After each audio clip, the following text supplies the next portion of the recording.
नमस्कार विद्यार्थी मित्रांनो, लेट्स कॉन्कर मॅथ्स या यूट्यूब चॅनलवरती तुमचे मनापासून स्वागत. आज आपण इयत्ता 6वी विषय गणित आकारिक मूल्यमापन चाचणी म्हणजेच घटक चाचणी क्रमांक 1 याची सराव प्रश्नपत्रिका आपण सोडवत आहोत. प्रश्न पहिला अ. शेजारील आकृती पाहून नावे लिहा. आता इथे ही आकृती दिलेली आहे आणि त्यात आपल्याला पहिलं दिलेलं आहे किरण. किरणाची नावं लिहायची आहे. आता ओ हा आरंभबिंदू आहे. मग किरण लिहिताना आधी किरण हा शब्द लिहा. किरण ओ पी,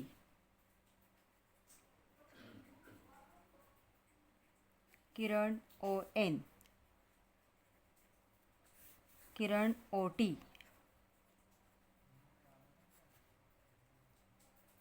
इथं तुम्ही दोनच नावे लिहिले तरी चालतील. इथं आपल्याला अजूनही किरणांची नावं लिहिता येत आहेत, परंतु तुम्ही दोन लिहिले पाहिजेत. आता किरण ओ टी आपण घेतला, किरण ओ एस. इथं आपण सगळी नावं लिहितो आहेत, परंतु परीक्षेमध्ये फक्त दोन नावं लिहा. किरण ओ एस नंतर किरण ओ आर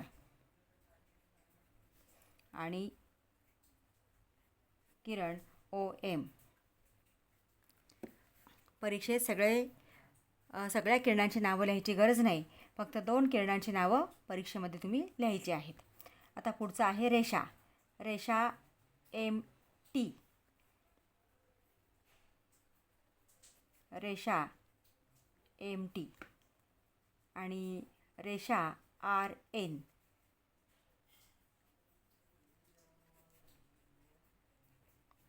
ह्या दोन रेषा या ठिकाणी दिलेल्या आहेत. आता पुढचं आहे खालील आकृत्या पाहून कोणांचा प्रकार लिही. आता इथं ह्या आकृत्या आपल्याला दिलेल्या आहेत, तर कोणांचा प्रकार लिहायचा आहे. आता हा कोण कोणता आहे, तर हा सरळ कोण काटकोन असतो आणि काटकोनापेक्षा म्हणजे 90 अंशापेक्षा याचं माप कमी आहे. मग 90 अंशापेक्षा कमी माप असणाऱ्या कोणाला लघुकोन म्हणतात. म्हणजे हा लघुकोन आहे.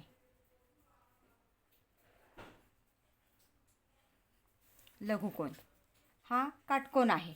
या कोणाचं माप 90 अंश आहे, म्हणून हा काटकोन आहे. किंवा या प्रकारचं चिन्ह असेल तर तो काटकोन असतो, हे लक्षात ठेवा. आता इथं हा जो कोन दिलेला आहे, इथं आपल्याला हे चिन्ह दिलं आहे, म्हणजे हा प्रविशाल कोन आहे. हा असा जर तुम्ही बघितला तर आतला जो कोन आहे तो विशाल कोन आहे, परंतु ही जी बाजू आहे याच्यावर न फिरून अशी इथपर्यंत ती आलेली आहे, म्हणजे हा प्रविशाल कोन आहे.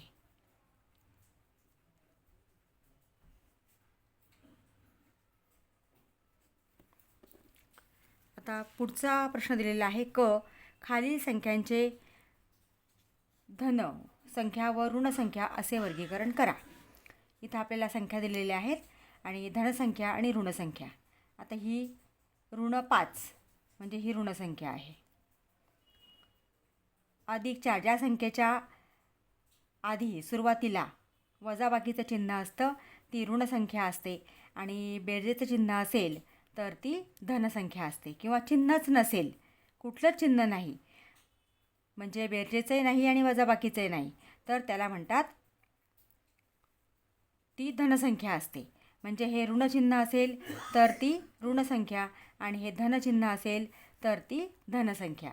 म्हणजे आता हे अधिक 4 किंवा धन 4, ऋण 2, नंतर ही 7 धनसंख्या आहे. 7च्या आधी कोणतंही चिन्ह नाही म्हणून ती धनसंख्या आहे. आपण धनसंख्या जर असेल तर धनचिन्ह देत नाही किंवा द्यायची गरज नसते. नंतर हा धन 26 आणि ऋण 49. अशा पद्धतीने धनसंख्या आणि ऋणसंख्या असं वर्गीकरण आपल्याला कोणत्याही संख्या दिल्या असतील तरी आपल्याला ते करता आलं पाहिजे आणि सहज करता येतं. फक्त ज्या संख्येच्या आधी ऋणचिन्ह आहे ती ऋणसंख्या आणि ज्या संख्येच्या आधी धनचिन्ह आहे किंवा चिन्हच नाही ती धनसंख्या. आता पुढचा ड प्रश्न आहे, बेरीज करा. 9 अधिक वजा 3. आता या दोन संख्यांची आपल्याला बेरीज करायची आहे. परंतु बेरीज करताना जर दोन्ही संख्यांना भिन्न चिन्ह असेल, म्हणजे वेगवेगळं चिन्ह असेल, आता इथं 9ला धनचिन्ह आहे आणि 3ला ऋणचिन्ह आहे. जर दोन्ही संख्यांना भिन्न चिन्ह असेल, वेगवेगळं चिन्ह असेल, तर त्या संख्यांची वजाबाकी करा आणि आलेल्या उत्तराला मोठ्या संख्येचं चिन्ह द्या. म्हणजे आता इथं आपल्याला 9मधनं 3 वजा करावे लागतील. 9तनं 3 गेले 6 आणि मोठी संख्या 9 आहे, त्याचं चिन्ह आहे धन, म्हणजे उत्तर आलेलं आहे धन 6. तसंच इथं आपल्याला आता पुन्हा इथं भिन्न चिन्ह आहेत. 5ला धनचिन्ह आहे आणि 6ला ऋणचिन्ह आहे. जर भिन्न चिन्ह असतील तर त्यांची वजाबाकी करा.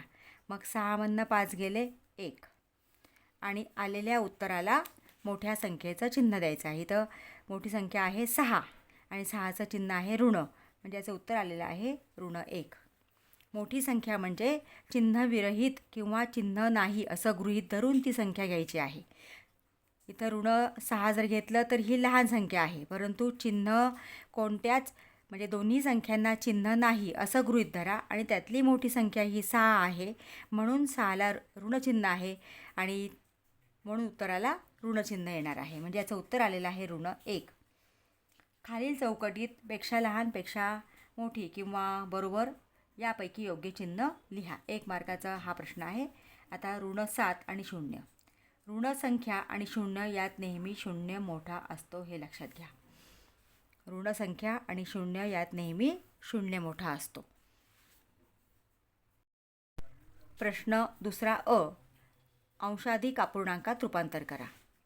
हा पूर्णांकयुक्त अपूर्णांक आपल्याला दिलेला आहे 5.1/6. याचं अंशाधिक अपूर्णांकात रूपांतर करायचं आहे.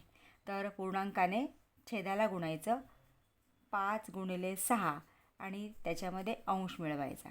अधिक 1/6 आहे तसाच, छेद आहे तसाच लिहायचा आहे. 5 × 6 अधिक 1 छेद आहे तसाच आपण 6 लिहिला. मग आता 5 30 अधिक 1/6 बरोबर 30 आणि 1 31/6 हे याचं उत्तर आलेलं आहे. आता पुढचं गणित आहे 3.2/5. हे पण तसंच करायचं आहे. 3 × 5 पूर्णांकाने छेदाला गुणा आणि त्याच्यामध्ये अंश मिळवा. अधिक 2 छेद आहे तसाच लिहा 5 बरोबर 5 × 15 अधिक 2/5 बरोबर 15 आणि 2 17/5. पुढचा प्रश्न आहे ब, गुणाकार करा. आता इथं 7/2 × 2/3 आहे. अपूर्णांकांचा गुणाकार करायचा आहे. अपूर्णांकांचा गुणाकार करताना अंशाने अंशाला गुणा. कोणतेही अपूर्णांकांचा गुणाकार करताना लक्षात ठेवा अंशाने अंशाला गुणायचं आणि छेदाने छेदाला गुणायचं.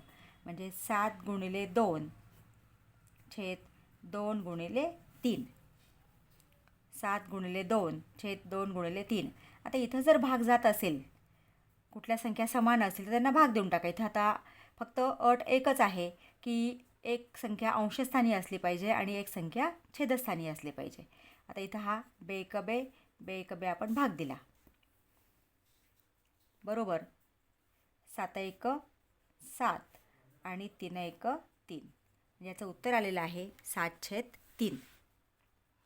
म्हणजे अशा पद्धतीने अपूर्णांकांचा भागाकार करताना अंशाने अंशाला गुणा, छेदाने छेदाला गुणा आणि गुणाकार करत असताना एक अंश आणि एक छेद याच्यामध्ये जर संख्यांना भाग जात असेल तर तो भाग द्या आणि त्यानंतर उत्तर लिहा. आता त्यातलं दुसरं गणित आहे 5/9 भागिले 3/2. आता भागाकारसुद्धा अगदी सोपा आहे. 5/9 भागिल्याऐवजी गुणिले करा आणि दुसरा जो अपूर्णांक आहे तो व्यस्त करा. म्हणजे अंश आणि छेद यांची उलटापालट करायची आहे. म्हणजे 2/3 म्हणजे 3/2चा गुणाकार व्यस्त 2/3. आता या ठिकाणी पुन्हा म्हणजे अपूर्णांकांच्या भागाकाराचं रूपांतर आपल्याला अपूर्णांकांच्या गुणाकारात करायचं असतं. आणि गुणाकार कसा करायचा ते आता आपण एक उदाहरण इथं सोडवलेलंच आहे. म्हणून पहिला अपूर्णांक जर अपूर्णांकांचा भागाकार असेल तर लक्षात ठेवा मित्रांनो की पहिला अपूर्णांक आहे तसाच लिहायचा, भागिले चिन्हाऐवजी गुणिले चिन्ह लिहा आणि दुसरा अपूर्णांक व्यस्त करून लिहा किंवा दुसऱ्या अपूर्णांकाचा व्यस्त लिहा. म्हणजे अंश आणि छेद यांची या ठिकाणी अंश वरती आणि छेद खालती याप्रमाणे लिहून अपूर्णांक लिहायचा आहे.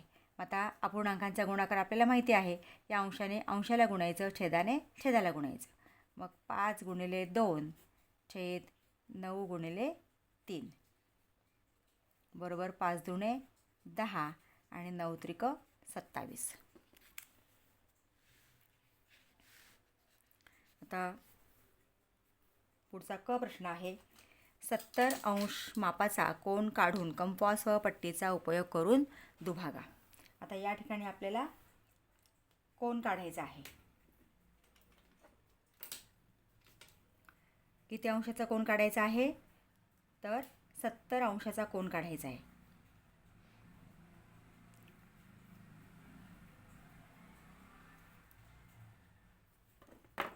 मग पट्टीने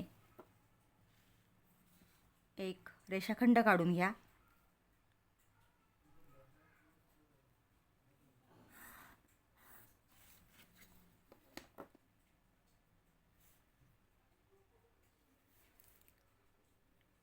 या रेषाखंडाच्या एका अंत्यबिंदूवरती कोनमापकाचा केंद्रबिंदू ठेवा आणि तो रेषाखंड किंवा शून्यावरती या शून्याच्या रेषेवरती बरोबर ॲडजस्ट करा.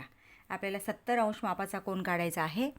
मग 0, 10 आपण उजवीकडच्या शून्याकडनं आता मोजणार, कारण आपण डावीकडच्या रेषाखंडाच्या अंत्यबिंदूवरती कोनमापकाचा केंद्रबिंदू ठेवलेला आहे. मग 0, 10, 20, 30, 40, 50, 60, 70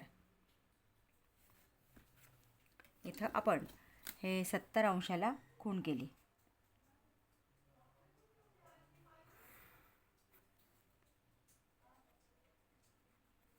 आता हा कोन तयार झाला, म्हणून दोन्ही बाजूंना बाणाची टोकं द्या आणि हा कोन आहे 70 अंश मापाचा. आता हा आपल्याला दुभागायचा आहे. तर कंपासमध्ये अंदाजे अंतर घेऊन या कोनाच्या शिरोबिंदूवरती कंपासचं पोलादी टोक ठेवून इथं दोन्ही बाजूला कंस काढा. आता हे कंस या दोन्ही किरणांना ज्या ठिकाणी छेदतात, ज्या बिंदूत छेदतात त्या बिंदूवरती ठेवून इथं पुन्हा कंस काढायचा आहे. आता ह्या बिंदूवर ठेवून काढला आपण. आता या बिंदूवर ठेवून काढा. पहिल्या कंसाला छेदणारा दुसरा कंस काढा आणि या कंसांचा जो छेदनबिंदू आहे तो या शिरोबिंदूला जोडायचा आहे.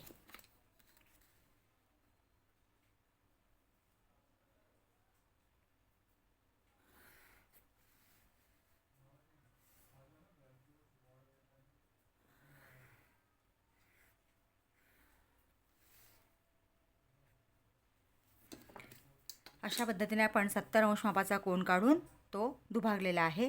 हा जो किरण आहे मधला हा कोन दुभाजक आहे. समजायला आपण नावं देऊन घेऊया, A, B, C आणि हा P, म्हणजे BP किरण हा कोन दुभाजक आहे. अशा पद्धतीने आपण ही प्रश्नपत्रिका, सराव प्रश्नपत्रिका आपण सोडवलेली आहे. विद्यार्थी मित्रांनो, अजूनही तुम्ही चॅनलला नवीन असाल, चॅनलला सबस्क्राईब केलं नसेल तर प्लीज चॅनलला सबस्क्राईब करा, बेल आयकॉन प्रेस करा, व्हिडिओला लाईक करा आणि व्हिडिओ आपल्या मित्रांना शेअर करा. थँक्यू.